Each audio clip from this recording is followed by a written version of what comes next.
Sexta etapa: o discurso de improviso. Falar de improviso é fazer um discurso que não tenha sido adrede preparado. Isso aparentemente é verdadeiro. Contudo, mesmo a fala de improviso deve ser preparada de antemão. Dificilmente alguém será convidado a falar sem que tenha sido previamente avisado, além do que, muito raramente, se convida para discursar a uma pessoa que não esteja inteirada do assunto em pauta e que não se tenha certeza de que está em condições de discorrer sobre o mesmo. Contudo, pode ocorrer que mesmo desprevenido você seja solicitado a fazer uso da palavra. Se for esse o caso, é de bom aviso que esteja tanto quanto possível capacitado a dizer alguma coisa que faça sentido e que seja pertinente à matéria da reunião. Assim, quando for convidado a uma reunião, procure obter o máximo de informações sobre o evento e seus participantes. Se o convite for verbal, indague de quem o convidou do que se trata. Se foi um convite formal, entre em contato com quem possa informá-lo a respeito. Depois, da mesma forma como você toma posição num debate entre amigos, forme seu ponto de vista sobre o assunto em pauta e formule-o em palavras. Diga ao auditório o que pensa a respeito. De acordo com o ponto de vista dos grandes mestres da palavra, você deve habituar-se a ordenar os pensamentos numa sequência lógica à medida que fala. Para não ser traído num instante fatal, é conveniente praticar o máximo possível. Selecione alguns assuntos e discorra sobre cada um por 5 minutos, sozinho com você mesmo. Quando se julgar afiado em todos eles, escreva cada tópico estudado num pedaço de papel, dobre-os e peça a alguém que sorteie um deles e fale a respeito durante 5 minutos. Ao final de algum tempo, quando se julgar capaz de dominar qualquer daqueles assuntos, solicite de um amigo um tema atual qualquer e faça uma exposição sobre ele como se falasse a um auditório. Após algumas tentativas nesse campo, você vai notar que estará mais capacitado a discorrer sobre qualquer tópico que não exija amplo conhecimento específico. Recomenda-se que esse improviso seja de no máximo 3 minutos, tempo equivalente a um datiloscrito. Nunca é demais repetir que o improviso também deve ter as 3 partes do discurso: exórdio ou apresentação do tema, exposição ou desenvolvimento e peroração ou conclusão.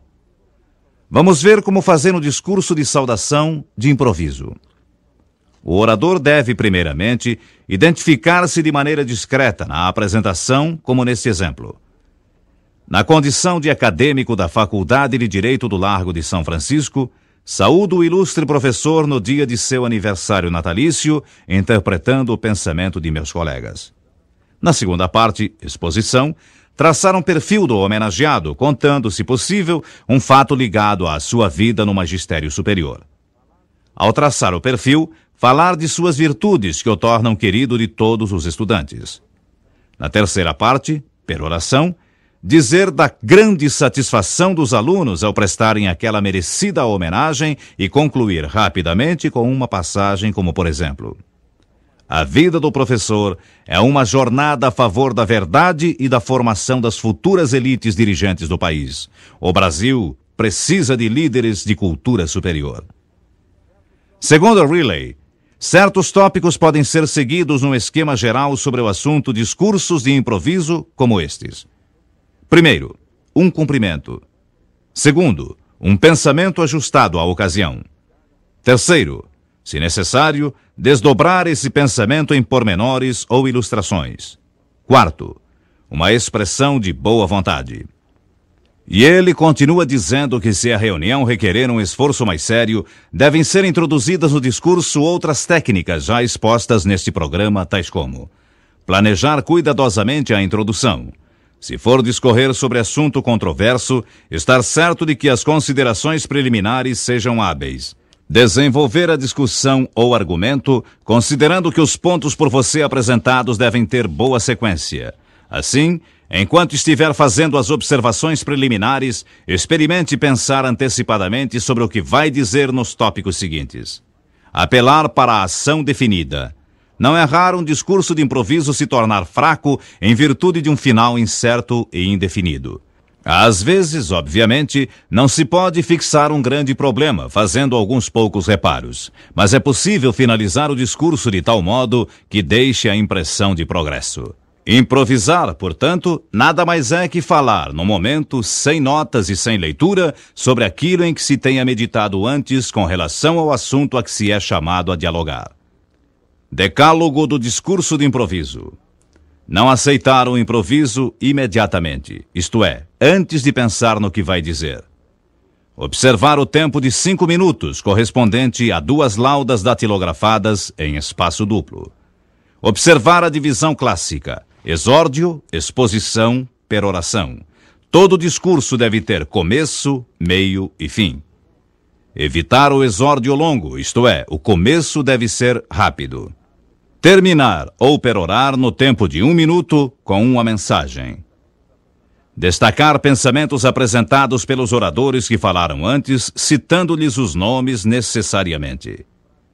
Evitar o uso de frases feitas, lugares comuns ou clichês. Quando citar uma passagem em prosa ou verso, dizer o autor. Por exemplo, não segundo um escritor, mas segundo Silveira Bueno ou Pedro Bloch. Observar a correção de linguagem, atualizando-a sempre. Por exemplo, escreva, por favor, no quadro verde. Não existe mais nos colégios modernos o tradicional quadro negro. Falar com o auditório, não falar simplesmente ao auditório enquanto improvisar. Os discursos de improviso. Você que está fazendo este curso de oratória tem a obrigação de estar preparado para discursar em todos os momentos, em todas as solenidades. Se uma vez falar de improviso e for bem sucedido, na exposição e no tempo limitado a esse tipo de discurso, pode estar certo de que será sempre convidado a fazer uso da palavra nessas ocasiões. Será a pessoa avisada com a simpatia de todos, pois nas referidas reuniões há interesse em ouvir oradores agradáveis e eloquentes. Daí, a necessidade de você estar atento aos convites que lhe forem feitos, preparando-se convenientemente no campo das ideias, porque não se improvisam ideias, repetimos, improvisam-se palavras. João Neves da Fontoura, famoso orador, personalidade dotada de grande talento e excelente cultura, certa vez foi convidado a falar num jantar que se realizou no Rio de Janeiro, a cidade maravilhosa. Quando se levantava para o seu improviso, ouviu de alguém presente: infelizmente, mais um discurso. A afirmação partiu naturalmente de quem tem aversão aos discursos, exatamente porque não há respeito ao tempo da comunicação. João Neves da Fontoura, notável pela sua palavra fácil e fluente, solicitou 1 minuto apenas, depois de ouvir aquelas palavras nada agradáveis, e disse em menos de 1 minuto: realmente, mais um discurso, mas prometo-lhes falar num minuto. A eloquência é a arte de convencer e a retórica a arte de bem dizer. Os grandes discursos do passado comoveram as nacionalidades, mudaram o rumo da história. Rui Barbosa, em Haia, em 1907, com os seus notáveis discursos, fez silenciar os canhões europeus por 7 anos. Devemos muito aos grandes oradores, aos oradores eloquentes. Os discursos de Churchill na última Guerra Mundial em favor da liberdade do mundo levaram os aliados à vitória. Temos uma grande dívida para com as melhores páginas da eloquência universal. Elas nos trouxeram a paz de que tanto necessitamos para a continuação da vida. Foram essas, mais ou menos, as palavras de João Neves da Fontoura. O importante é ter algo a dizer. O importante é ter alguma coisa a dizer ao mundo, afirma Pedro Bloch em Você Quer Falar Melhor?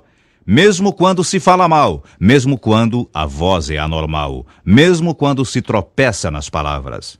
O importante é ter uma mensagem profunda, pessoal, verdadeira, autêntica a transmitir. Claro que o ideal é transmiti-la com boa voz.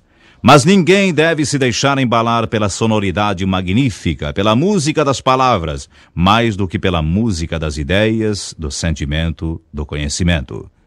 Já se foi a época em que se procuravam no grande orador os chavões grandiloquentes, aquela vibrante monotonia melódica tocando a mesma música em todas as frases, desde a descrição de uma célula até a defesa de um réu inocente.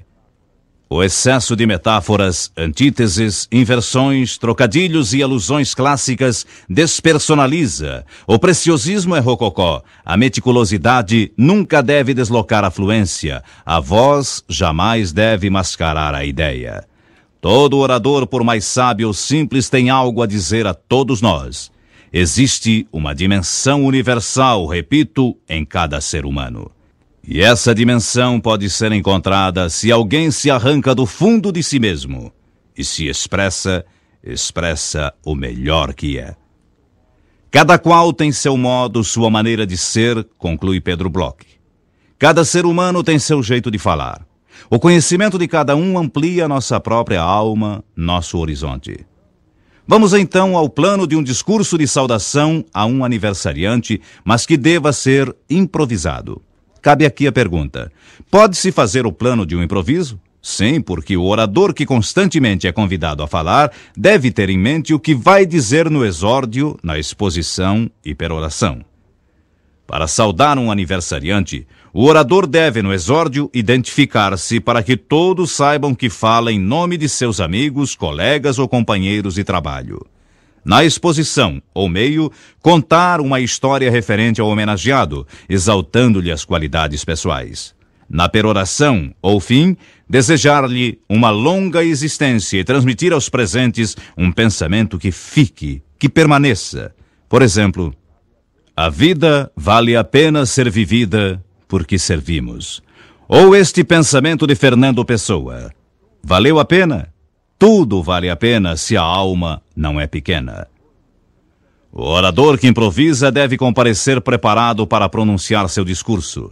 Se vai a uma solenidade sobre o Dia da Bandeira, ler uma página sobre a bandeira do Brasil. Se falar sobre o tema, contar um fato alusivo ao pavilhão brasileiro. Se não se lembrar de uma história sobre nossa bandeira, interpretar uma quadra do Hino à Bandeira de Olavo Bilac, ou, por exemplo, os versos: contemplando o teu vulto sagrado, compreendemos o nosso dever. Ter sempre em mente que o improviso não deve ir além de 5 minutos. O orador que improvisa não pode alongar-se muito de modo algum. O improviso é um discurso enxuto, deve, pois, ser conciso e objetivo. Os improvisadores que se alongam não são mais ouvidos. Muito cuidado no improviso com a história que vai contar, não juntando outros fatos à mesma história. Há oradores que se perdem nesses momentos porque, acrescentando fatos paralelos, perdem o fio do assunto principal. A arte de conversar. Todos nós conhecemos pelo menos uma pessoa que nos aborrece profundamente. Aquele indivíduo do qual fugimos, temendo ter de aturar sua chatice. Muito já se escreveu sobre ele, mais de um escritor já se realizou à sua custa. Por outro lado, muita roda animada de papo amigo é desfeita quase instantaneamente à sua simples chegada. Esse tipo chega a ser antológico. Vários personagens humorísticos, tipo seu obturado, são plasmados em torno de sua imagem. Ele é eterno e onipresente. Algumas de suas características marcantes são o fato de ele só gostar de falar de si mesmo, ter por norma contradizer sempre a todos, interromper qualquer assunto, mostrando sua fatuidade, mudar o rumo da conversa, que era do interesse de todos, colocando em seu lugar um assunto totalmente alheio e inoportuno. Ele ainda prima por estar sempre conformadamente desinteressado dos temas atuais, não prestando atenção ao tema da conversa, sendo, contudo, dogmático e autoritário em seus apartes. É pessimista e, ao expor seus pontos de vista, é obscuro, prolixo e nebuloso. Há uma expressão popular que o qualifica: ele é o chato. Cuidado para não ser enquadrado nas características expostas. Todavia, se conscientemente sentir que preenche algumas dessas características, não desanime. Você pode sempre mudar sua atitude. Lembre-se, segundo Dryden, primeiro nós fabricamos nossos hábitos, depois eles nos fabricam. Assim, qualquer hábito considerado negativo, se estiver enquadrado no exemplo citado, deve ser encarado como não positivo por você. Qualquer hábito, dizíamos, pode ser mudado desde que você mude sua atitude quanto a esse hábito. Daqui por diante, vigie sua forma de agir. Obrigue-se a ser exatamente como apreciaria que os outros fossem com você, pois essa mudança de atitude só lhe poderá ser útil. Considere que é mais fácil ter na mente a imagem de um bom amigo na atualidade do que de alguém que foi outrora desagradável. Se quiser reforçar os registros sobre os conceitos aqui expostos, volte a ouvir a segunda etapa deste programa intitulada Acredite em Você, Vale a Pena. Ouça-a tantas vezes quantas achar necessárias. Para ser um bom orador, você deve ter uma conversa agradável, pois em oratória isso dá ao auditório uma sensação de maior participação, dando ainda ao orador maior liberdade para dialogar ou monologar, sempre quando preciso. Vamos, pois, conhecer o decálogo da arte de conversar. Evite assuntos que sejam apenas pessoais. Não monopolize a conversa. Não contradiga sempre. Não interrompa com frequência. Não mude bruscamente de assunto. Mostre interesse real no que lhe dizem. Volte com habilidade a um assunto não completamente esgotado. Não dê opiniões dogmáticas ou autoritárias. Fale com clareza, observando a correção de linguagem. Evite conversas pessimistas. Importância dos fatos apresentados pelo orador. Sempre se afirmou que contra fatos não há argumentos. O orador deve apresentar um fato no meio de seu discurso, uma história verdadeira que confirme os argumentos apresentados. A respeito do tempo do discurso, contam a seguinte história que teria acontecido a um escritor presente a um culto evangélico. Fazia o sermão sobre as missões na África um pregador famoso. Já no exórdio, solicitou aos fiéis um óbolo para sua obra missionária. Enquanto falava eloquentemente, uma senhora percorria o templo com uma bandeja de prata para receber as esmolas.